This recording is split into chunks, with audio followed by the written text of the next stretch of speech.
Marcus thought he'd finally found peace in his backyard, sanctuary, until his neighbor Karen decided that his children's laughter was a crime worth calling the police over. But when the officers arrived, they didn't find what Karen expected. What they discovered instead would turn her world upside down and expose the dark secret she'd been hiding behind her pristine white fence. Sometimes karma doesn't just knock, it breaks down. The sound of children's laughter echoed across the Martinez backyard as 8-year-old Sophia cannonballed into the pool, sending a cascade of chlorinated water high into the summer air. Her younger brother, Diego, squealed with delight from his position on the pool's edge, his chubby legs kicking frantically as he prepared for his own spectacular entrance. Marcus Martinez stood on his back deck, a satisfied smile creasing his weathered face as he watched his kids enjoy the fruits of 3 months of backbreaking labor. The above-ground pool wasn't much to look at, a simple 24-foot round structure, surrounded by a wooden deck he'd built himself, but to his family, it was paradise. "Poppy, watch this," Sophia called out, positioning herself for another jump. "I'm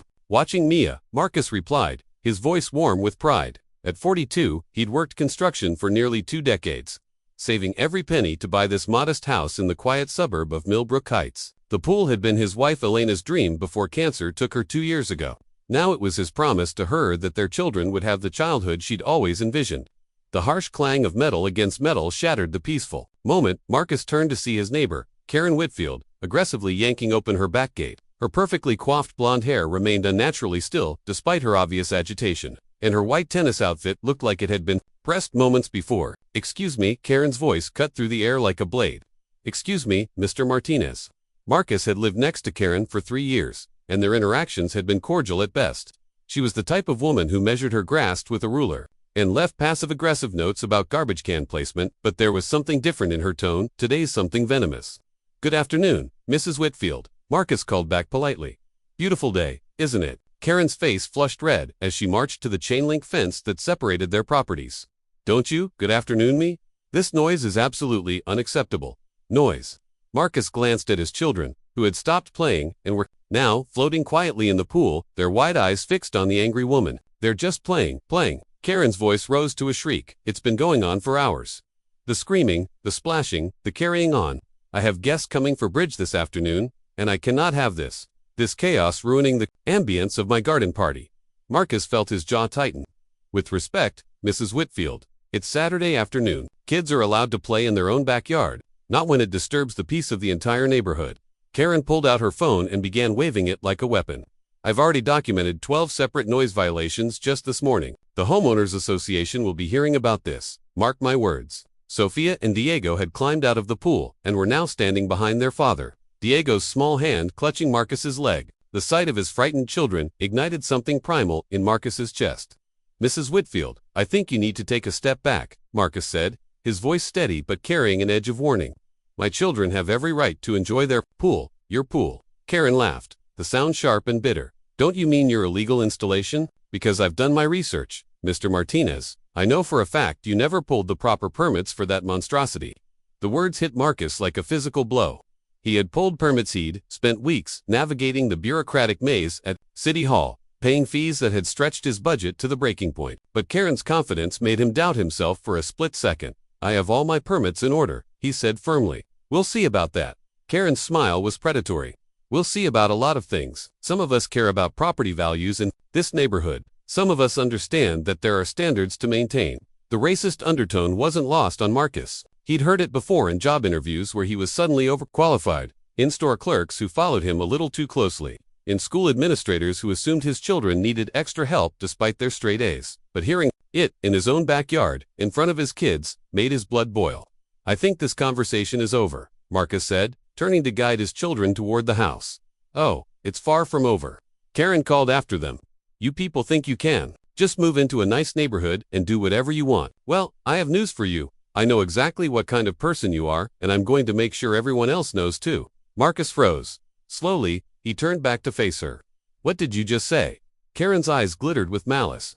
"You heard me. I've been watching you, Mr. Martinez. All those men coming and going at odd hours. The cash transactions, the loud music late at night. I know what's really going on in that house. Poppy." Sophia's voice was small and scared. Marcus knelt down and spoke softly to his children. "Sophia, take Diego inside and start your snack. I'll be in just a minute." As soon as the sliding door closed behind them, Marcus straightened and fixed Karen with a stare that could have melted steel.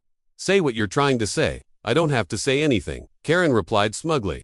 But the police might be very interested in what I've observed, especially Detective Morrison. He's a personal friend of mine from the country club. You're threatening to make false reports to the police. False. Karen's eyebrows shot up in mock surprise. Oh, I don't think there's anything false about what I've seen. A single man with unexplained income, suspicious visitors, children who are often unsupervised. The authorities take these things very seriously. Marcus felt the world tilt slightly. He understood now this wasn't about the pool or the noise. This was about Karen's need to feel superior, to put him in what she considered his place, and she was willing to weaponize the police to do it. You need to be very careful about what you're suggesting, Marcus said quietly. Is that a threat, Mr. Martinez? It's a warning. False police reports are a felony. Karen laughed. Let me worry about the legalities. You just worry about keeping those brats of yours quiet. Because if I hear so much as a peep from that side of the fence, I'll be on the phone so fast it'll make your head spin. She turned on her heel and marched back toward her house, leaving Marcus standing alone by the pool, his hands shaking with suppressed rage. Inside, Sophia and Diego sat at the kitchen table, their usual afternoon snacks untouched. Sophia's dark eyes, much like her mother's, were filled with worry. "Poppy, why was that lady so angry?" she asked. Marcus sat down heavily and pulled both children close. Some people have forgotten how to be kind. Mia, are we in trouble?" Diego's voice was barely a whisper. "No, buddy, we're not in trouble. We haven't done anything wrong." But even as he said the words, Marcus felt the familiar knot of anxiety forming in his stomach. He'd seen what happened when people like Karen decided to make life difficult for people like him. He'd watched good men get destroyed by whisper campaigns and false accusations. He pulled out his phone and scrolled to his brother Roberto's number. Roberto was a paralegal at a downtown law firm. If anyone would know how to handle Karen's threats, it would be him. "Roberto, it's Marcus. I need some advice." As Marcus explained the situation, he watched through the kitchen window as Karen paced back and forth in her backyard, her phone pressed to her ear. Every few seconds, she would gesture angrily toward his house, her mouth moving rapidly. "She's actually on the phone right now," Marcus told his brother. "I can see her from here." "Marcus, listen carefully." Roberto's voice was serious. "Document everything. Every interaction, every threat. If she follows through and calls the cops, you need to be ready." "Ready for what?" "For whatever she's going to accuse you of. People like her, they don't make idle threats. She's going to try to ruin your life because you had the audacity to let your kids be kids." 20 minutes later, as Marcus was helping Diego with his floaties for another swim, the doorbell rang. Through the front window, he could see 2 police officers standing on his porch. His blood ran cold. She'd actually done it. "Stay inside with your sister," he told Diego, his voice carefully controlled. "Don't come out no matter what." Marcus opened the front door to find Officers Johnson and Chen, both of whom he recognized from neighborhood barbecues and school events. They looked uncomfortable. "Afternoon, Marcus," Officer Johnson said. We got a call about a disturbance." "A disturbance? Look, we know this is probably nothing," Officer Chen added quickly. "But we have to follow up. Mrs. Whitfield called in a complaint about excessive noise and, well, she mentioned some other concerns." Marcus's heart hammered against his ribs. What kind of concerns? The officers exchanged glances. "She suggested there might be some irregular activity happening here. Drug-related." The word hung in the air like a toxic cloud. Marcus felt the ground shift beneath his feet. "Drug-related. We know it's 3 days after Karen's arrest, Detective Morrison sat in his unmarked sedan outside 1249 Maple Street, watching as a team of forensic accountants carried boxes of documents from Karen Whitfield's pristine colonial home. What had started as a simple harassment case had morphed into something far more sinister. Detective Officer Chen approached the car, holding a manila folder thick with papers. "You need to see this." Morrison rolled down his window. "What did you find?" "Karen Whitfield isn't just a neighborhood busybody," Chen said grimly. "She's been running a sophisticated insurance fraud operation for the past 2 years. And Marcus Martinez wasn't her first target, he was just the latest." Morrison felt his stomach drop. How many others? At least 6 families in this neighborhood alone. All of them minorities, all of them homeowners who improved their properties, and all of them systematically harassed until they either moved away or worse. Chen opened the folder, revealing a stack of insurance claims. The Patel family on Oak Street. Their house fire last year wasn't accidental. The Johnsons on Elm, that break-in that left them too scared to stay. The Rodriguez family 2 blocks over who had their business destroyed by anonymous health department complaints. Morrison's jaw clenched. She orchestrated all of it. Gets better. Or worse, depending on how you look at it. Karen's been working with a corrupt adjuster at Millennium Insurance, a guy named Brad Hutchinson. Here's how it works. Karen identifies targets, harasses them until they're desperate to sell. Then her shell company swoops in with a lowball cash offer.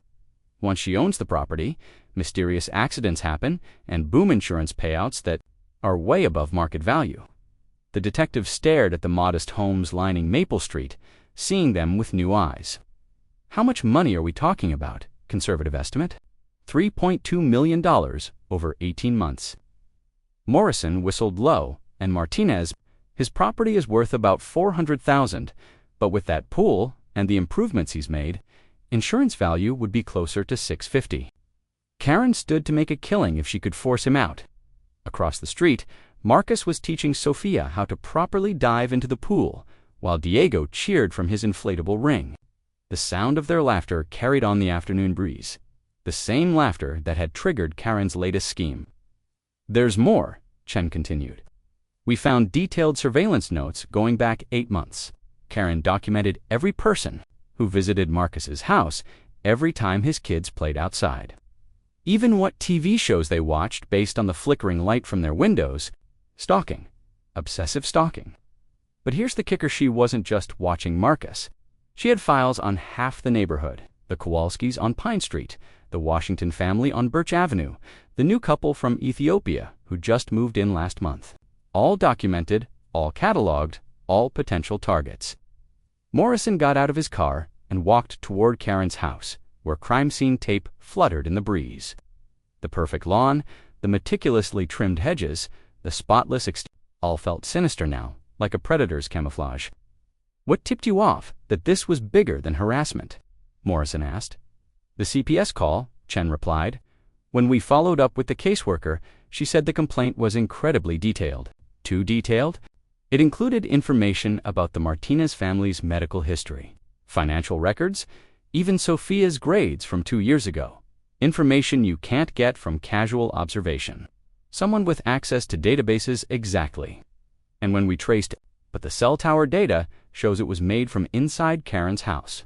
They approached the front door where Detective Sarah Kim was interviewing Karen's cleaning lady, Maria Santosa, woman who looked terrified but determined to tell the truth.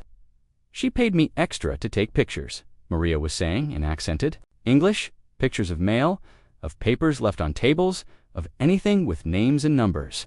I thought it was strange, but she said it was for insurance purposes because of break-ins in the neighborhood. Detective Kim looked up as Morrison approached. Mrs. Santos has been providing intelligence to Karen for over a year. Bills, bank statements, medical records, anything left visible during cleaning. Morrison felt sick. She was building dossiers on her neighbors.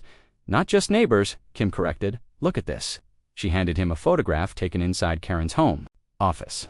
The walls were covered with what looked like a conspiracy theorist's dream photos, documents, and red string connecting various pieces of information. But this wasn't about government cover-ups or alien invasions. This was about ordinary families trying to live their lives. She called it her neighborhood improvement project, Kim explained. The goal was to identify and remove what she termed undesirable elements that were lowering property values. Morrison studied the photos more closely. At the center of each cluster was a family photo: the Patels, the Johnsons, the Rodriguez family, and prominently featured the Martinez family. Around each photo were detailed notes, work schedules, children's activities, financial information, and what appeared to be psychological profiles. She studied them, Morrison realized, like a predator studies prey. Gets worse. We found her computer search history. She researched each family's cultural background, looking for stereotypes she could exploit. The Patels were probably cooking smelly food, the Johnsons were likely playing loud music, and the Martinez family was obviously involved in drugs or gang activity. Morrison's phone buzzed with a text from the district attorney.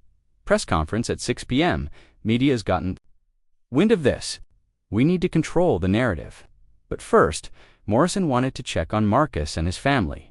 He'd seen too many victims of systematic harassment retreat into themselves, afraid to trust anyone. As he walked across the street, he could hear Sophia practicing her Spanish vocabulary, while Diego splashed in the shallow end. Detective Morrison, Marcus called out, climbing out of the pool. Any updates? Can we talk privately for a minute? Marcus's expression grew serious. He called to his children to stay in the pool and led Morrison to the deck chairs under his patio umbrella. Marcus, I need you to understand the scope of what you were dealing with. This wasn't just a neighbor complaint that got out of hand. Karen Whitfield was running a criminal enterprise, and your family was targeted as part of an organized scheme. Marcus was quiet for a long moment, watching his children play. How long we think she'd been planning your harassment for? At least 8 months. Maybe longer. 8 months. Marcus shook his head. Alina died 26 months ago. We moved here to start fresh, to give the kids stability. And for 8 months, that woman was planning to destroy us. She targeted you because you improved your property. The pool, the deck, the landscaping it. Made your house more valuable, which made it a better target for her insurance scheme. Marcus laughed bitterly. So we were punished for trying to build something beautiful for our children. Marcus, there's something else. We found evidence that Karen was planning to escalate beyond harassment. She'd researched how to file false reports with immigration authorities, despite the fact that you were born in San Antonio and served 2 tours in Afghanistan. The color drained from Marcus's face. She was going to call ICE. She was going to call everyone. Immigration, DIRS, child services, anyone who could make your life hell. The goal was to bury you in so many investigations that you'd have no choice but to sell and leave. Sophia's voice carried across the pool. Poppy, watch me do a handstand. Underwater, Marcus waved at his daughter, but Morrison could see the tremor in his hand. How many other families did she destroy? We're still investigating, but we think at least 6 families were forced to sell their homes under duress. That's 6 families who lost their American dream because one woman decided they didn't belong in her neighborhood, and she got away with it. Until now, Morrison leaned forward. Marcus, Karen Whitfield is looking at federal charges, wire fraud, and if we can prove she was involved in the house fire, that displaced the Patel family, arson, and attempted murder. Marcus was quiet for several minutes, processing the information. Finally, he spoke. What happens now? Now we build an airtight case, and we find the other victims and help them get justice, too. Morrison's phone rang. It was Detective Kim. We've got a problem. Kim's voice was tense. Karen made bail. Morrison's blood went cold. What? How? Her lawyer argued that she was a pillar of the community with no flight risk. Judge set bail at $200,000. She posted it an hour ago. Where is she now? Unknown. She's not at her house, and she's not answering her phone. But Marcus needs to know one of her conditions of bail was to have no contact with him or his family. If she violates that, Morrison ended the call and looked at Marcus, who had obviously overheard enough to understand the situation. She's out, Marcus said. It wasn't a question. Yes, but she's not allowed to contact you or come near your property. If she does, she goes right back to jail. Marcus nodded, but Morrison could see the worry in his eyes. Detective, can I ask you something? Of course. In your experience, do people like Karen people who've been... This is Melissa Chen reporting live from Millbrook Heights, where a neighborhood dispute has taken a shocking turn. The reporter's voice cut through the chaos as Karen Whitfield stood in Marcus Martinez's front yard. Gasoline-soaked baseball bat trembling in her hands. Marcus stepped protectively in front of his children, who had rushed out of the backyard when they heard the commotion. Detective Morrison commanded his weapon, drawn but lowered. You're making this worse for yourself. Worse? Karen's laugh was shrill and unhinged. You've already destroyed my life, my reputation, my business, everything I worked for. And for what? For them. She gestured wildly at Marcus and his children. The crowd of neighbors that had gathered was unlike anything Maple Street had ever seen. The Kowalskis from Pine Street stood next to the Washington family from Birch Avenue. Mrs. Peterson, Sophia's teacher, had arrived with her husband. Even old Mr. Thompson, who never left his house, was standing on his front porch, filming with his phone. But it was the sight of the Patel family that made Karen's face twist with rage. They had driven back from their temporary apartment across town, drawn by the news reports and social media posts about the woman who had destroyed their home. You! Karen screamed, pointing the bat at Rashid Patel. This is all your fault! If you people had just stayed where you belonged, None of this would have happened. Rashid's wife Priya stepped forward. Where we belong. We are Americans just like you. Our children were born in this country. My husband served in the Navy for 8 years. I don't care, Karen's voice cracked. You don't understand what it's like to watch your neighborhood turn into ... into what? Marcus's voice was steady, but there was steel underneath. Into a place where children can laugh, where families can live in peace, where people judge each other by their character instead of their skin color. Karen whirled toward him, gasoline sloshing from the can in her left hand. You think you're so righteous. You and your perfect little family, your war hero story, your sob story about your dead wife. Well, I know the truth about you, Marcus Martinez. What truth is that, Karen? I know you're not really a veteran. I know those medals are fake. I know you're here illegally, probably dealing drugs, probably. That's enough. The voice that cut through Karen's rant belonged to a man in his 70s, wearing a baseball cap with Vietnam veteran embroidered across the front. Marcus had never seen him before, but he walked with the unmistakable bearing of a career. Soldier, sir, please stay back, Detective Morrison warned. The older man ignored him and walked straight up to Karen. Ma'am, I'm Colonel James Bradley, retired. I served 3 tours in Vietnam and 2 in Iraq. I also happen to be the regional director for the Veterans Administration. He looked at Marcus with respect. Sergeant Martinez's service record is impeccable. Bronze Star, Purple Heart, Commendation for Valor under Fire. He saved 6 men when their convoy was ambushed outside Kandahar. Karen's face went white. That's impossible. I researched what you wanted to find. Colonel Bradley said coldly, you saw a Hispanic man and assumed he was everything your prejudice told you he was. But you were wrong about everything. Detective Morrison's radio crackled. Units, be advised. We have federal agents on scene requesting immediate backup. This is now a multi-agency operation. As if summoned by the radio call, 3 black SUVs pulled up to the scene. DA agents. Karen had planned to sic on Marcus with false reports. Agent Sarah Mitchell, D., approached Detective Morrison. We need to take Ms. Whitfield into federal custody immediately. She's a key witness in a larger investigation. What investigation? Morrison asked. The drug money that funded her insurance. Fraud operation came from a cartel money laundering scheme. Her partner, Brad Hutchinson, has been washing drug profits through fake insurance claims for 3 years. When we arrested him this morning, he gave up everything. Karen's gasoline can slipped from her numb fingers, splashing fuel across the sidewalk. Brad, WOULDN, single quotes, T ... Brad already did, Agent Mitchell said. He's looking at 25 to life. He gave us financial records showing every transaction, every fake claim, every family you targeted. You're looking at federal charges that could put you away for the rest of your life. But it was her next words that would turn the story from local news to national headlines. We're now learning that this incident is connected to a larger federal investigation into insurance fraud and drug money laundering. The suspect, Karen Whitfield, allegedly targeted minority families throughout this suburban neighborhood as part of a sophisticated criminal enterprise. Marcus watched as the weight of her situation finally hit Karen. The gasoline-soaked bat fell from her hands, clattering onto the pavement. She looked around at the faces surrounding her neighbors she had terrorized, families she had tried to destroy, children she had traumatized, and for the first time seemed to understand the magnitude of what she had done. I just wanted ... Karen's voice was barely a whisper now. I just wanted my neighborhood to stay nice ... your neighborhood. Priya Patel stepped forward, her voice shaking with controlled fury. This was never your neighborhood. This is our neighborhood, all of ours. And you nearly killed my children because you decided we didn't belong here. Karen looked at the Patel family, at the burn scars on 8-year-old Ravi's arms from the fire she had orchestrated, at the haunted look in their eyes from months of living in fear. I didn't mean for anyone to get hurt ... Yes, you did, Marcus said quietly. You researched each of us.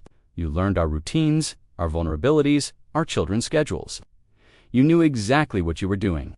As the federal agents moved to arrest Karen, something unexpected happened. Sophia Martinez, all of 8 years old, walked up to the woman who had tried to destroy her family. Mrs. Whitfield, Sophia said, her voice clear and steady, Why did you hate us so much?" Karen looked down at the little girl whose laughter had triggered this entire nightmare, and for a moment, her mask slipped completely. I don't hate you, sweetheart. I hate what's happening to the world. Everything's changing so fast, and I don't know where I fit anymore." "You could have fit with us," Sophia said simply. "Poppy always says there's room at our table for anyone who comes with kindness." The words hit Karen like a physical blow. She looked around at the neighborhood she had tried so hard to control, at the diverse faces of families who had built a community despite her efforts to tear it apart. "I'm sorry," she whispered, but the words were lost in the chaos as the federal agents placed her in handcuffs. As Karen was led away to the waiting SUV, Detective Morrison noticed something that made him smile grimly. Every single neighbor who had gathered was recording the arrest. But they weren't just documenting Karen's downfall, they were documenting their unity. Mrs. Kowalski had her arm around Priya Patel. The Washington children were playing with the Martinez children in the background. Colonel Bradley was deep in conversation with Marcus about veteran services. The Ethiopian couple, who had just moved in, were being welcomed by longtime residents. Karen had tried to tear the neighborhood apart, but instead, she had brought it together. 3 hours later, as the news crews packed up their equipment and the crowd dispersed, Marcus found himself sitting on his back deck, watching Sophia and Diego play in the pool they had almost lost. The water reflected the setting sun, creating ripples of gold across the surface. Detective Morrison approached with a final update. "The federal prosecutor wants to meet with you tomorrow. Karen's going to plead guilty to avoid a life sentence, but they want your testimony for the other cases." "How many families were there really?" Marcus asked. 14 that we know of so far. The investigation is still ongoing." Morrison paused. "Marcus, you should know. FBI found evidence that Karen was planning to escalate to physical violence if the harassment didn't work. You and your children were in real danger." Marcus nodded, processing the information. "What happens to her now? Federal prison. Probably 15 to 20 years, if she's lucky." The drug money connection made this a whole different level of crime. As Morrison prepared to leave, Marcus called out to him, "Detective, thank you for believing us, for not dismissing this as just a neighbor dispute. Marcus, I've been a cop for 20 years. I've seen what happens when good people are targeted by evil ones. You fought back, and you protected not just your family, but this entire community." That evening, as Marcus tucked his children into bed, Sophia asked the question he'd been dreading. "Poppy, are we safe now?"